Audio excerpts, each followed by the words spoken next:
मैं वैशाली आप सबका स्वागत करती हूँ भावा क्रिएशन के आपके अपने चैनल पे। आज का जो ट्यूटोरियल है, इस ट्यूटोरियल में हम बहुत ही क्रिएटिव और इनोवेटिव ऐसे एक डिज़ाइन सीखने वाले हैं। इस डिज़ाइन में हमने हुक ईयरिंग का जो बेस होता है वो यूज़ करके नथनी के फॉर्म में हमने उसको कन्वर्ट किया है और बहुत ही क्रिएटिवली ये डिज़ाइन मैंने आपके लिए शेयर की है। तो आप ये ट्यूटोरियल जो है ज़रूर एंजॉय करोगे और ये ट्यूटोरियल बहुत ही इंटरेस्टिंग होने वाला है। तो आप ये ट्यूटोरियल शुरू से एंड तक ज़रूर देखिएगा और हर एक स्टेप अच्छे से फॉलो कीजिएगा जब आप ये बनाओगे। और ये मेरा ट्यूटोरियल अगर आपको पसंद आता है तो आप ज़रूर एक लाइक करना मत भूलिएगा, उसके साथ साथ कमेंट भी कर दीजिएगा। और जो लोग आज मेरे चैनल के साथ नए से जुड़े हुए हैं उन सबसे मेरी रिक्वेस्ट है कि आप मेरा चैनल ज़रूर सब्सक्राइब कर दीजिएगा, क्योंकि ऐसे ही क्रिएटिव, इनोवेटिव और हेल्पफुल कंटेंट मेरे चैनल पे आपको हमेशा ही मिलते रहेंगे। तो चलिए हम सीखते हैं क्रिएटिव और इनोवेटिव नथनी की डिज़ाइन हम कैसे बना सकते हैं। इस ट्यूटोरियल के लिए हमें इस प्रकार रॉ मटेरियल लगेगा। यहाँ पे हमने हुक ईयरिंग का एक बेस जो है वो लिया है। एक पेयर में से सिर्फ सिंगल पीस हमें लगेगा। वैसे ही ईयर हुक का एक हुक लगेगा हमें। और ये जो नथनी है वो हम इनविजिबल थ्रेड में बनाएंगे। 3 नंबर का ये थ्रेड लगेगा और वैसे ही 12 नंबर की ज्वेलरी की नीडल लगेगी। लॉरियल्स लगेंगे हमें 3 mm साइज के पर्ल के, और उसके साथ साथ 1 mm साइज के गोल्डन बीड्स मैंने यहाँ पे यूज़ किए हुए हैं। पर्ल चेन लगेगी हमें यहाँ पे, क्योंकि हम ये नथनी बना रहे हैं तो पर्ल चेन का आप यूज़ कर सकते हो। 4 mm साइज के ग्रीन कलर के टायर शेप क्रिस्टल लगेंगे। 4 mm साइज के मरून कलर के टायर शेप क्रिस्टल लगेंगे। 2.5 mm साइज के पर्ल्स लगेंगे हमें।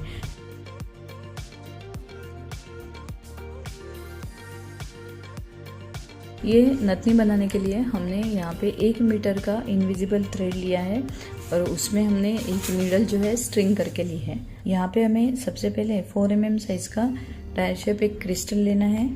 इस तरीके से हमें इस क्रिस्टल को रखना है। टेल जो थ्रेड है, टेल एंड का थ्रेड बाहर की तरफ होना चाहिए और बेस के ऊपर से हम थ्रेड लेंगे और बेस के नीचे से इस क्रिस्टल के बीड में से वापस निकालेंगे। तो ऑटोमेटिकली ये थ्रेड जो है ऐसे घूम जाएगा इस हुक ईयरिंग के वायर के ऊपर, और फिर ये दोनों एंड का हमें यहाँ पर 2 नॉट करने हैं। अभी ये क्रिस्टल हम अंदर की तरफ ऐसे रखेंगे, इस पोजीशन में रखेंगे। और अभी हम एक क्रिस्टल लेंगे 4 mm साइज का। क्रिस्टल जो है हुक के बेस तक नीचे तक लेके जाना है हमें, और फिर इसको इस पोजीशन में रख के हुक ईयरिंग के इस वायर के नीचे से ऐसे क्रिस्टल में वापस हमें निकालना है। तो ये सेकंड क्रिस्टल भी यहाँ पे ऐसे इस तरीके से लॉक हुआ। हम फिर से एक बार देख लेंगे। एक क्रिस्टल मैंने लिया अभी, उसको हम इस एंड तक लेके आए। ये थ्रेड जो है इसके अराउंड घूम के फिर क्रिस्टल में से ही वापस हमें नीचे जाना है। ये जब हम खींचेंगे तो यहाँ पे ये क्रिस्टल जो है पैक होगा। तो ऐसे ही हमें मरून के 15 बीड तक कंटिन्यू करना है। यहाँ पर हमने ये एक बीड लेके ऐसे 15 बीड तक ये सेम जो प्रोसीजर है वो कंटिन्यू की। अभी थ्रेड जो है ये हुक के बेस के अंदर की तरफ ऐसे आया है। तो अभी हमें एक 2.5 mm साइज का पर्ल लेना है और फिर यहाँ पे ये 2 बीड के जो गैप में थ्रेड दिख रहा है उस थ्रेड में ऐसे नीडल डालनी है हमें। फिर से हम यही 2.5 mm के पर्ल में से इसी डायरेक्शन में ये नीडल निकाल लेंगे। तो ये इस प्रकार पर्ल जो है अटैच होगा। अभी सेम वही प्रोसीजर जो हमने क्रिस्टल में की थी वही सेम हमें रिपीट करनी है। तो ये करते वक्त आपको सिर्फ ये ध्यान देना है कि ये इस डायरेक्शन में है, तो हम जब इसको ऐसे इस 2 क्रिस्टल के बीच में जो गैप है थ्रेड की उससे हमें ऊपर लेके आना है नीडल को। और फिर ये जब हम इसको खींचेंगे तो ये ऐसे उल्टा हो जाएगा पर्ल। तो उसी पर्ल में उसी डायरेक्शन में हमें ऐसे नीडल निकालनी है। ऑटोमेटिकली यहाँ पे इस तरीके से लॉक होता जाएगा। अभी ऐसे ही जैसे हमने ये क्रिस्टल की लाइन की, वैसे ही हम पर्ल भी हर एक इसके बीच के गैप में से एक एक पर्ल यहाँ तक कंप्लीट करके लेंगे। इस प्रकार यहाँ पे हमने ये पर्ल की जो अंदर की लाइन है वो भी हमने कंप्लीट की। अभी ये दोनों थ्रेड जो है एक साथ आए हैं, जो हमने शुरुआत में टेल एंड का छोड़ा था वो और ये ऐसे हमें यहाँ पे 2 नॉट्स करने हैं, क्योंकि यही थ्रेड हमें आगे फ्रंट साइड में यूज़ करना है।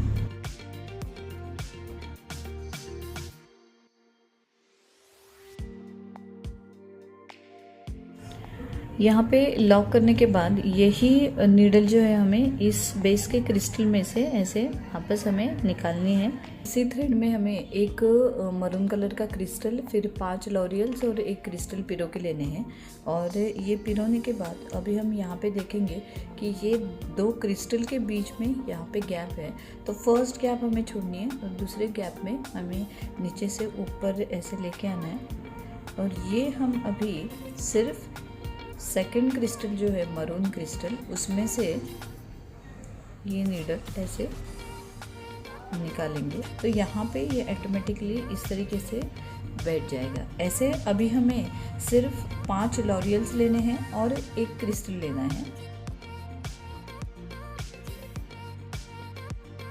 और अभी हमें यहाँ पे इस नेक्स्ट गैप में, मीन्स ये 2 क्रिस्टल का जो गैप है उस गैप में हमें ऊपर लेके आना है और फिर सेम क्रिस्टल से हमें नीचे जाना है। आप जब ये नीडल निकालोगे तब आपको ये लॉरियल के लूप में नहीं निकालना है, सिर्फ क्रिस्टल से ही ऐसे निकालना है। तो और 2 बार हम ऐसे ही सेम प्रोसीजर रिपीट करेंगे। अभी हमें इसी नीडल में 5 लॉरियल्स तो पिरोने हैं और यहाँ पे हम मरून क्रिस्टल नहीं डालेंगे, अभी हम एक ग्रीन कलर का क्रिस्टल डालेंगे। आप चाहे तो आप मरून के साथ भी कंटिन्यू कर सकते हो, प्रोसीजर हमें सेम ही करनी है।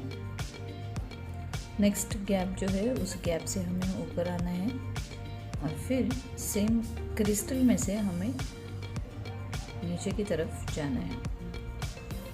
तो इसके आगे हमें अभी यहाँ तक हमें ग्रीन क्रिस्टल ही सिर्फ पिरोने हैं और ग्रीन क्रिस्टल पैक करने हैं। तो अभी हम क्या करेंगे कि जैसे मैंने यहाँ पे सैंपल में किया है कि एक एक हमने गोल्डन बीड लिया है, तो वो हम अभी लॉरियल के जगह पे एक गोल्डन बीड लेंगे और फिर एक ग्रीन कलर क्रिस्टल लेंगे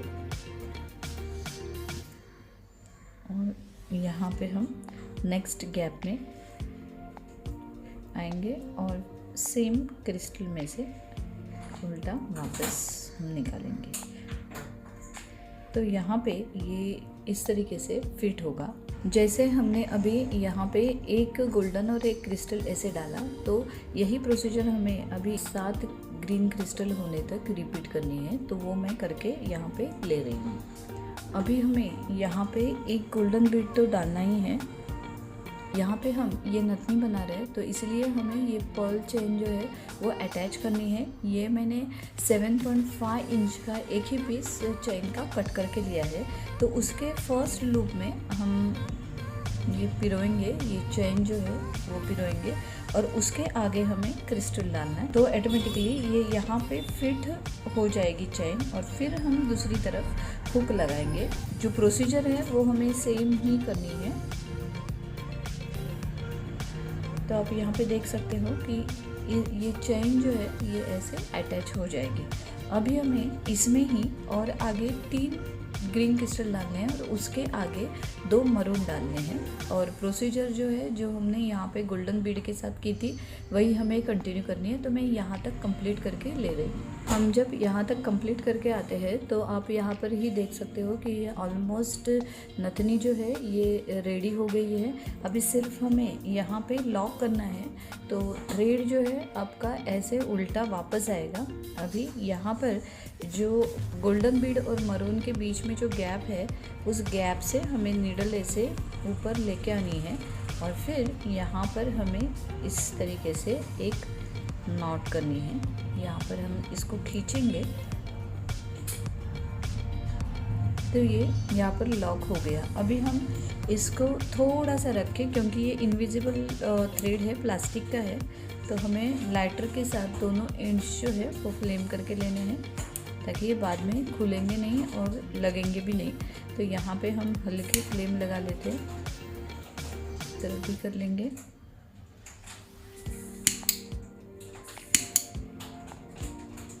दोनों एंड्स जो है यहाँ पे सिक्योर हो गए। अभी सिर्फ हमें यहाँ पे ये हुक जो है वो इस लूप में अटैच करना है। तो उसके लिए मैं हुक का जो लूप है वो हम अपवर्ड डायरेक्शन में ओपन करेंगे इस तरीके से, और फिर ये लूप जो है उसमें डाल के फिर क्लोज करेंगे। यहाँ पे हम जब ईयर हुक अटैच करेंगे तो यहाँ पे ये बहुत ही खूबसूरत से ये नथनी की डिज़ाइन है यहाँ पे रेडी हो जाएगी। और हुक जो है हमें इस तरीके से रखना है ताकि हम जब नोज़ में पहने तो उसको ऐसे अटैच कर सके। तो बाली की हुक ईयरिंग हम नथनी के लिए इस प्रकार यूज़ कर सकते हैं। आप ये ज़रूर ट्राई कीजिएगा, और ये मेरा वीडियो आपको अच्छा लगे तो आप ज़रूर लाइक कर दीजिएगा। इस वीडियो के साथ जो व्यूवर्स आज हमारे चैनल के साथ नए से जुड़े हुए हैं उन सबसे मेरी रिक्वेस्ट है कि आप मेरा चैनल ज़रूर सब्सक्राइब कर दीजिएगा, क्योंकि ऐसे ही क्रिएटिव और इनोवेटिव कंटेंट के साथ मैं आपको इसके आगे भी मिलती रहूँगी। आपने मेरा ये वीडियो देखा, इसलिए thanks for watching my video.